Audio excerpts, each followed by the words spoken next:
Thanks for joining us today. I am Dale Johnson on 5 City TV.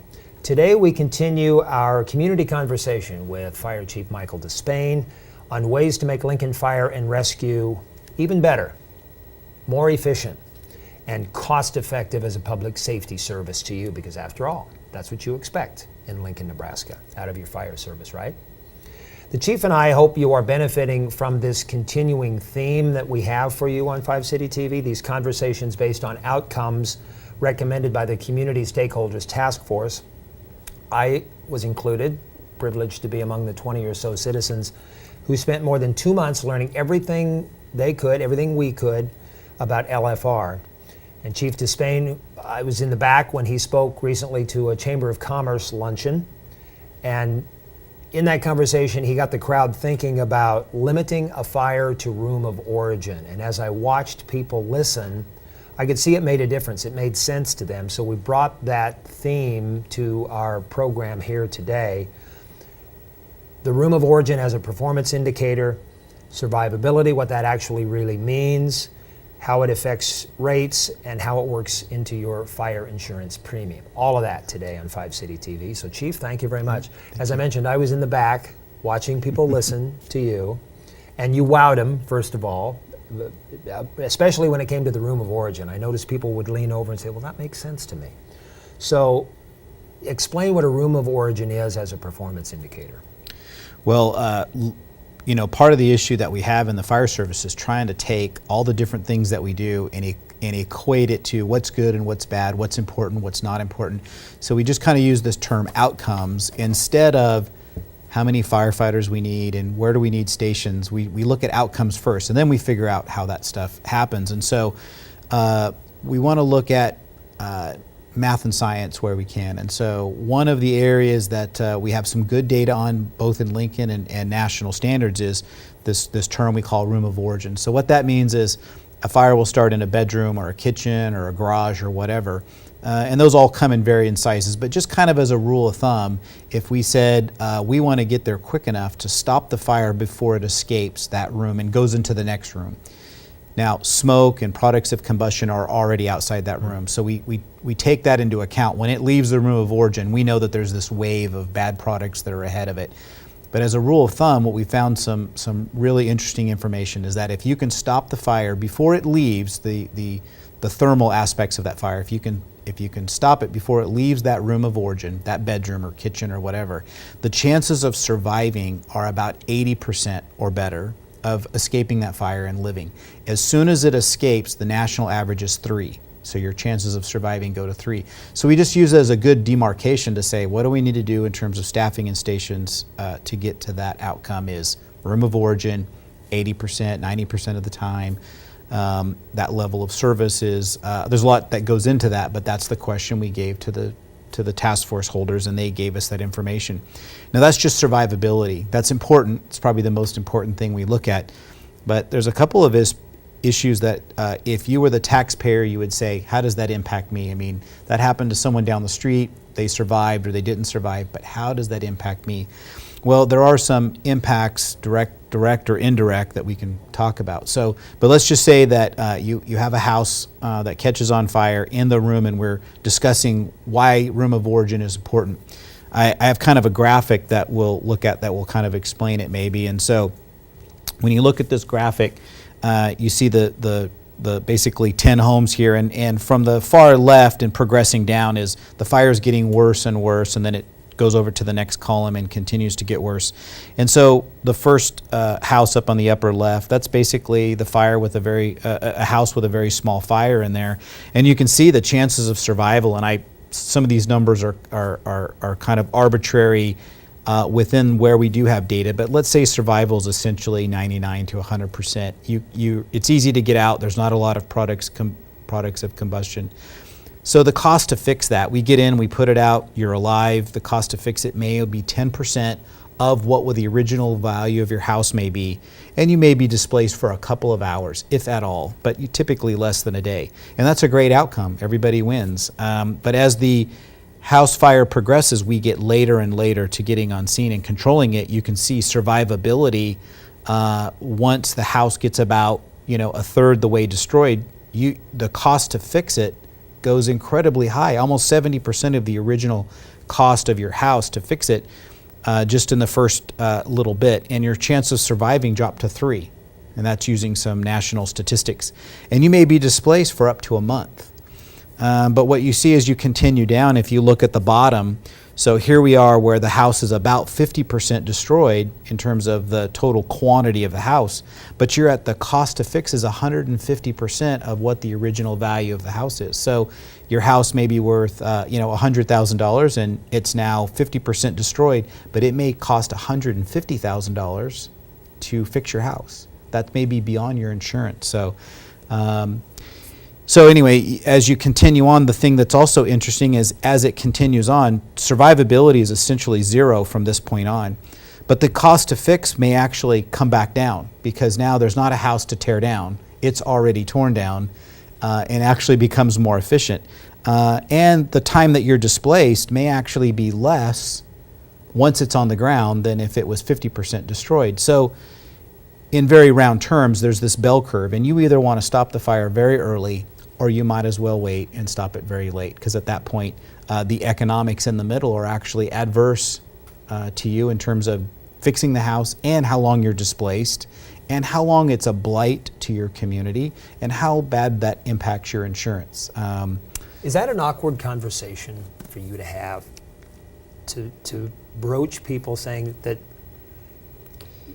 letting it burn to the ground is actually more economically feasible and makes more sense, or getting there right away and limiting it to the room of origin? That's an awkward conversation for a fire chief. It is, to but have. and especially for the firefighters, because it's a little bit of a foreign concept for them. But what we say is it's not let it burn down. That's not what we do. We show up, we're going to do everything we can to put it out. That's not the issue. What it says is deploy fire stations, equipment, staffing, put your system in place to either provide the level of service that catches the first third of the bell curve, or we need to staff for the back third. Let's not waste time in the middle. Now, that doesn't address cardiac survival rate and hazardous materials and some car accidents and stuff. That's just fire. So we have to take all those different elements, mix them together, and we come up with a formula. But room of origin, if you just look at this graph alone, room of origin would say we need to get there sooner than later, or look at engineering concepts that help keep the fire in check until we get there, so that chances of survival are the best and the economic impact to the homeowner and to the community are the least. And so that's just an aspect of what we would call our standards of cover and our strategic planning.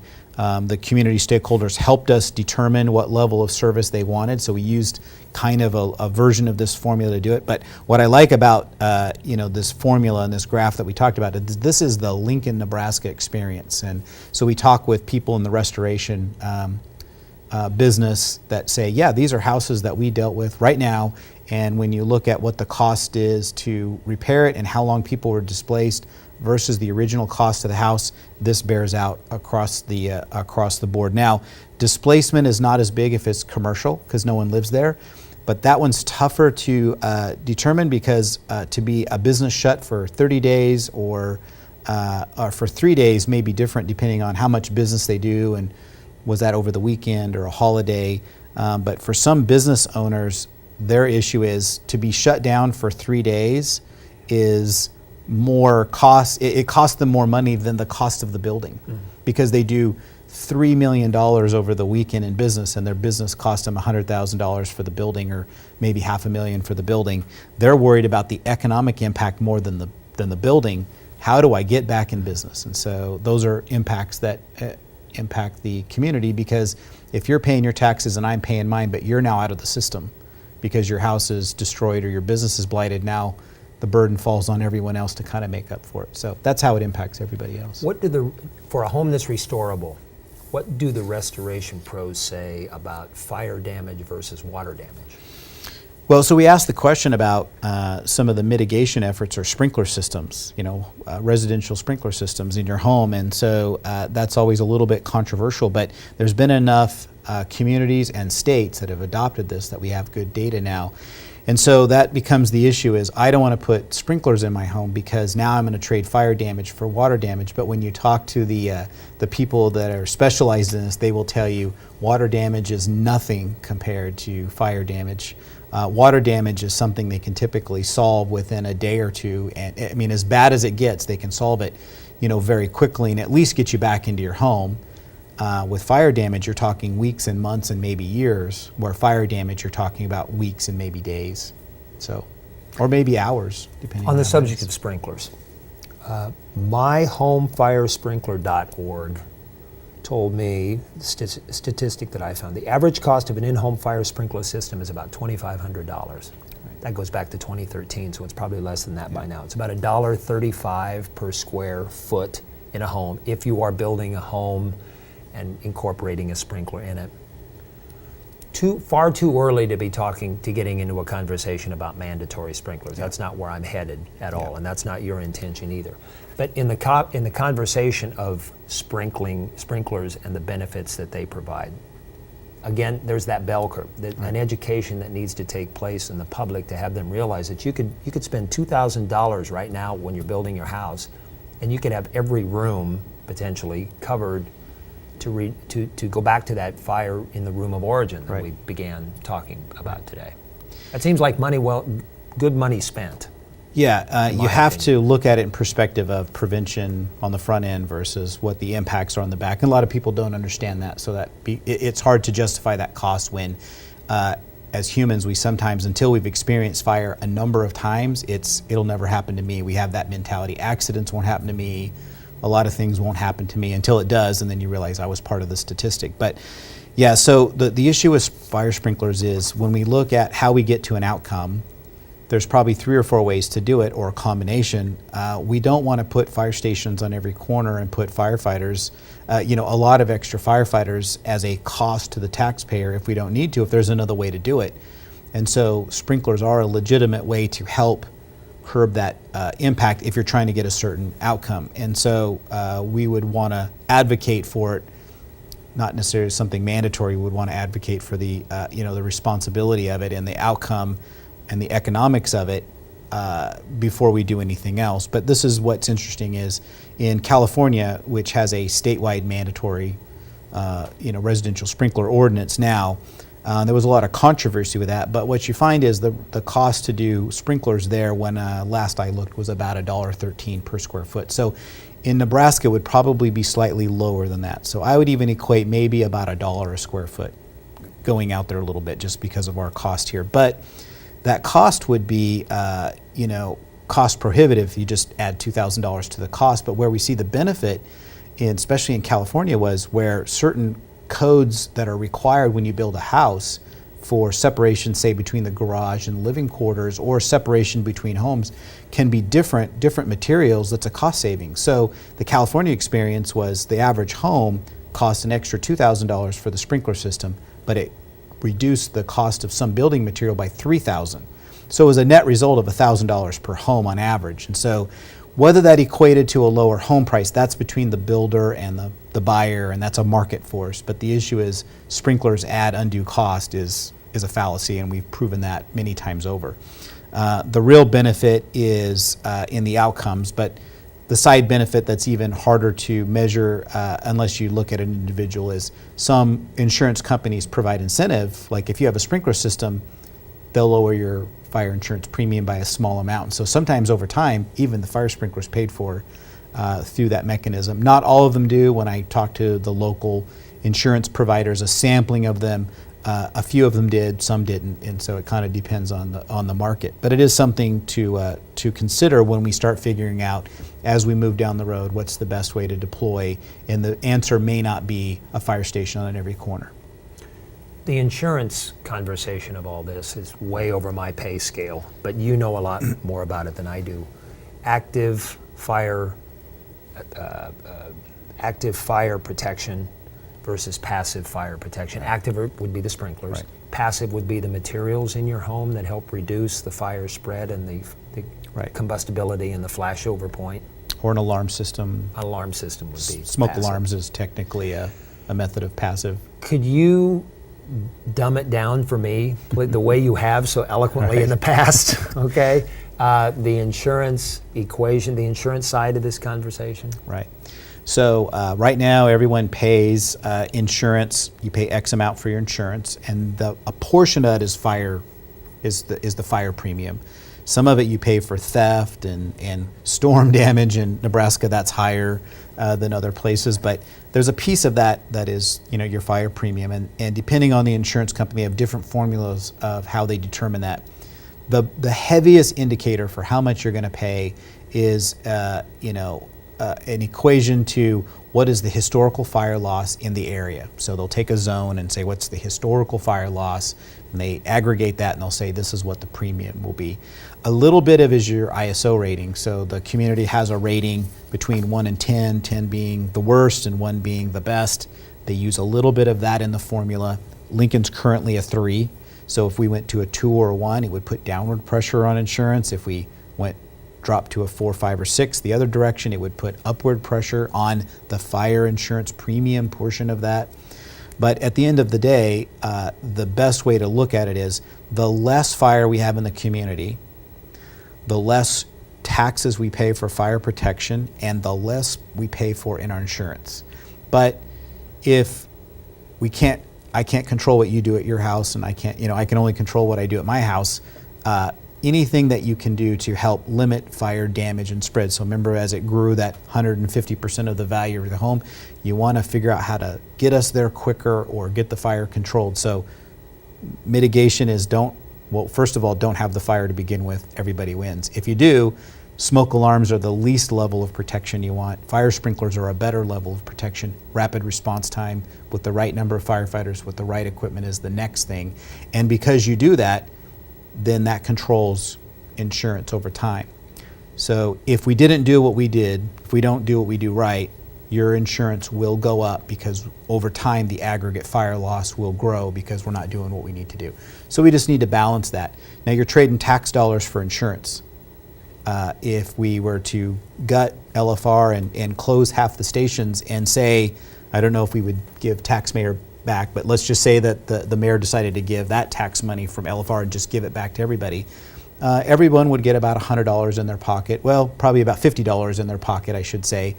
But everyone that owns a home, your insurance is going to go up by about $1,300 a year. So you divide that out, it's about $100 a month. So that may not be the best trade-off you want to do. And so that's that relationship between insurance, fire protection, economically, and then there's the relationship between the fire department and your survivability, and that's just surviving a fire, surviving a heart attack, those kind of things.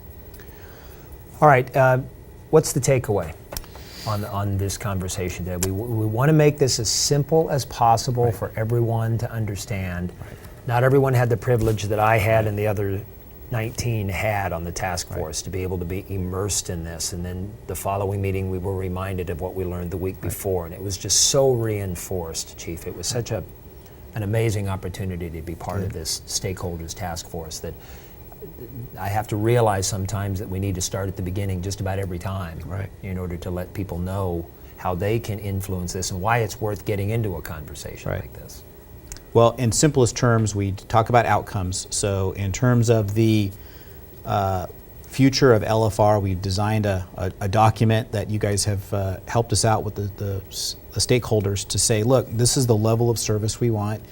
And if we kind of looked at on a scale from 1 to 10 on the best fire department you can have, they pick something about, on a formula we said, maybe at the 90th percentile. They don't have to be the Cadillac, but we want to try and get these outcomes. And so the outcomes that we put on the wall at Lincoln Fire Headquarters right now as we develop our plan is the community has said they want to stop the fire at room of origin 80% of the time or better.